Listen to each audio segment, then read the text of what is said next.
Hawker উচ্ছেদের বিরুদ্ধে ব্যারাকপুর মহকুমা শাসকের কাছে ডেপুটেশন দেওয়া হয়েছে সোমবার সিটুর পক্ষ থেকে।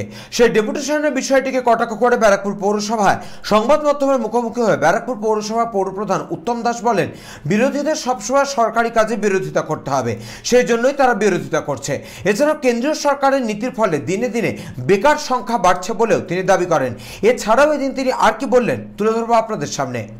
বিরুদ্ধে আছে বলে বিরুদ্ধে থাকলে কোনো কাজকর্ম থাকে না। যা কিছু সরকার করবে, সিদ্ধান্ত নেবে, সবকটা বিরোধিতা করতে হবে। বিরুদ্ধে থাকলে বিরুদ্ধেই কথা বলতে হয়।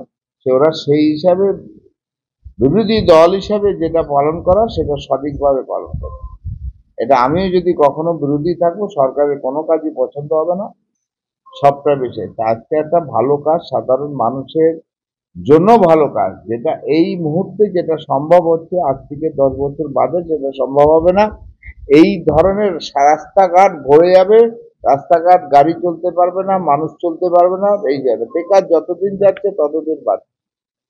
বর্তমান ভারতবর্ষের যে অবস্থা আছে, কেন্দ্রীয় যে নীতিতে চলছে, সেই নীতিতে আমরা যেটা দেখতে পাচ্ছি, 2014 সালে একটা নরেন্দ্র মোদী বিজেপি সরকার ক্ষমতায় এসছে।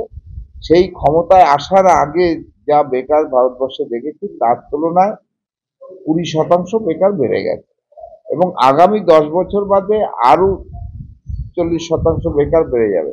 যেই বেকারদের নিয়ে কোনো চিন্তা ভাবনা সরকার, কেন্দ্রীয় সরকার একটা নীতি রাখা দরকার, করা দরকার।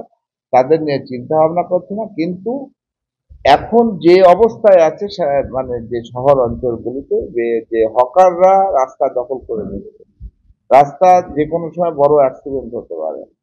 অ্যাক্সিডেন্ট হলে পরে একটা খুব মানে খারাপ ব্যাপার।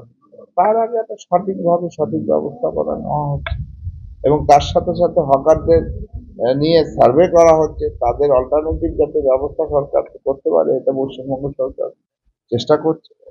অলরেডি আমাদের হকার সার্ভে চলছে, তাদের ফটো নেওয়া হচ্ছে, তাদের অ্যাড্রেস নেওয়া হচ্ছে, তাদের আধার কার্ড নেওয়া হচ্ছে, তাদের নিয়ে তাদের জন্য কি করা যায়, তাদের জন্য পুনর্বাসন থেকে শুরু করে আদার্স কি করা যায়, সে কিন্তু আমরা সরকার করছে, সেটা করবে। হকারদেরকে কি লাইসেন্স দেওয়ার ব্যাপারে কোনো এরকম ধরনের না, লাইসেন্স ওইভাবে দেওয়া যায় না। নিজস্ব কোনো জায়গা না থাকলে, আমরা কিছু কিছু জায়গা আমরা করেছি, সেইগুলিতে আমরা পৌরসভাতে ঘর করে লিস্ট সিস্টেমে দিয়ে তাদেরকে লিস্টে, তখন তাদের লাইসেন্স সিস্টেমে তাদের আমরা করবো পুনর্বাসনে দিয়ে। কিন্তু এত তো দিতে পারবো না, যতটা পারবো আমরা চিন্তা ভাবনা করেছি দেব।